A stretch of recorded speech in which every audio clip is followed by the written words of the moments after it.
he's the founder of the McGuinness Funeral Home, and a character and a friend. And what I was hoping you'd tell people a little bit about your family. When you were growing up, tell me about your parents and your siblings. My father was one of the finest people that God ever made. Okay. My mother tried to punch me good looking.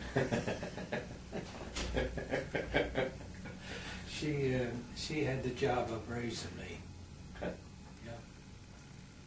How about your siblings, brothers and sisters? Then I had 5 brothers and 1 sister.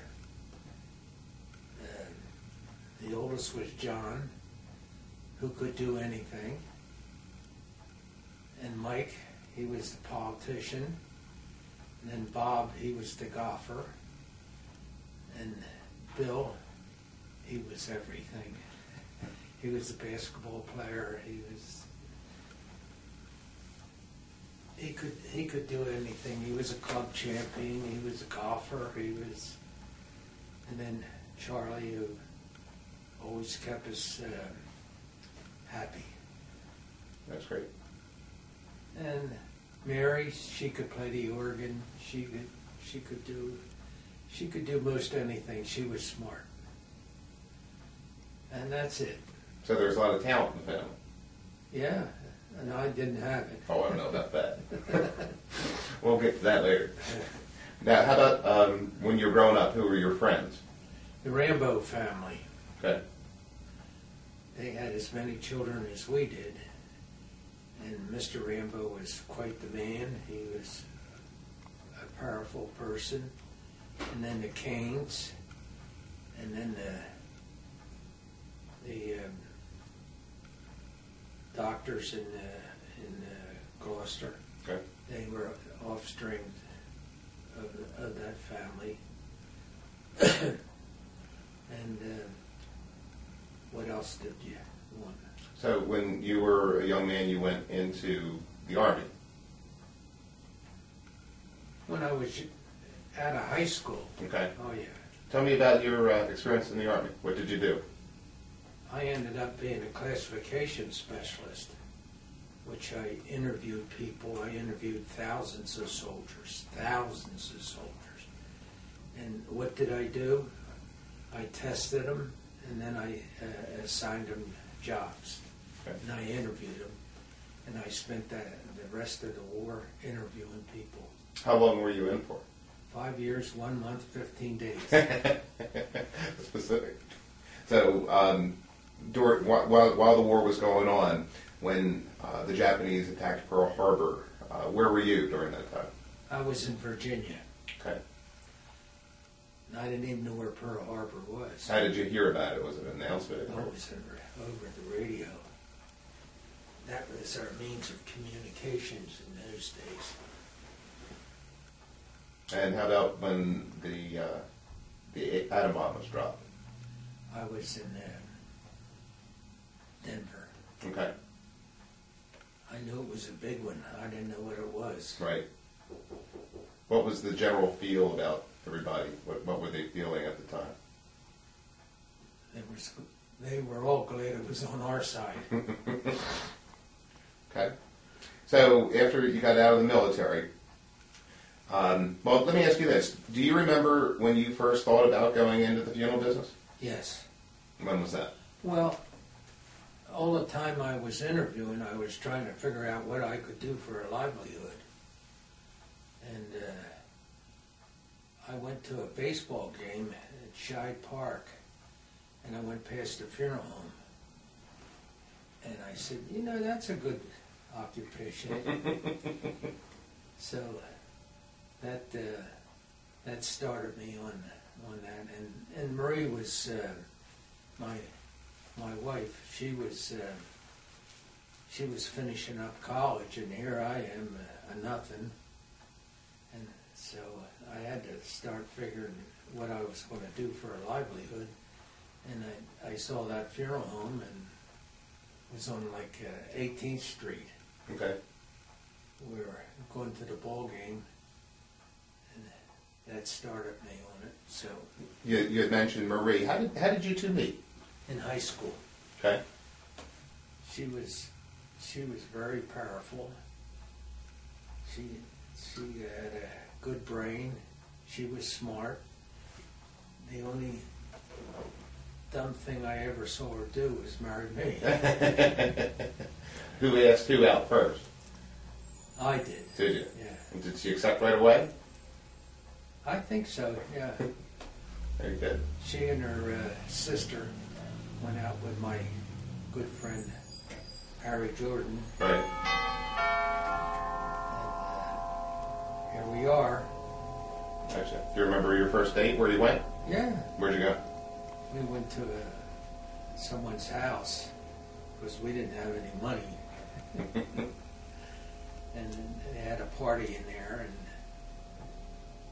and Harry ended up marrying Irene, her sister, and I ended up marrying Marie. So how did you come to establish your own funeral home? Well, I was working up in New York, and I came back here, and I got this funeral home from Linwood Lord. He was the lawyer for the hospital here, and he got me this home, and here we are. Well, that was it a private residence before that? Dr. Brewer lived here. Okay. Yeah, So what was your greatest challenge in opening the funeral home here? trying to get business. How long were you open before you actually had a funeral here? I was about 6 months. Okay. It's a long time coming, I guess. No, I was fixing this house up, Okay. and a man died that I knew, and he was my first funeral. Had to do a lot of renovation to make it livable here? 6 months. And did you do all the work yourself, or? No. I didn't have that ability. Gotcha. But my father-in-law, he was instrumental in a lot, and a number of his sons, Jim Schultes, they all helped. Harry Jordan helped. He was a brother-in-law. In my family. About the funeral business, what was the biggest thing that surprised you about the funeral business when you went into it? The competition. That it was a lot of competition, or? Yes. Tell me a little bit about that. Well, the competition was, they were simply outstanding. My competitors, Earl Davis was one of the finest men that God ever made, and he was such a fine gentleman. And that was tough to overcome. But we met on the golf course, and we became good friends. Very good. So what do you owe your success to as being a funeral director? What was, if you had to give advice to someone to be as successful as you have, which you have, what would you say it is? Luck. Luck. No, people were very nice.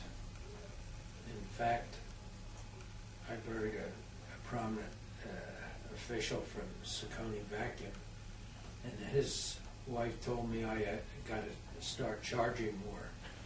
She says, "You're never going to make it." So I never did charge more. Gotcha. But you were very involved with the community throughout the years. Yeah, oh yeah. Different clubs and organizations, is that correct? I played golf, and I joined a lot of organizations. I was out every night trying to sell myself. Right. But the competition here was great. And they were good. Right. But you must have been good as well, so you persevered and did very well. Well, I think I was lucky. But that took time. That took a lot of time. Like I had 28 funerals one year, and I thought I was a heavy-handed individual. So, looking back, what did you like most about the funeral business? The congeniality, the people that you met. They were nice, and then they became real friends. Gotcha. And how about, looking back, what was the least favorite thing that you liked about it? Time. Spending time. You had to be like a doctor. You had to live your whole life around the funeral profession, which I didn't mind. But that was the tough days. So if you had to do it all again, would you choose this profession or another one? I would choose something I could do. What do you think of funeral service today as compared to when you started? Much more efficient today. Okay. Yeah. Why do you think that is? I think they have better equipment. They have better education. Everything's better. Give me an idea of, like, when you first started, like when your first funeral, someone would pass away, what would you do? What would I do? Yes. I'd give them my whole body. So you really lent a lot of service to people. Oh, I did. Right.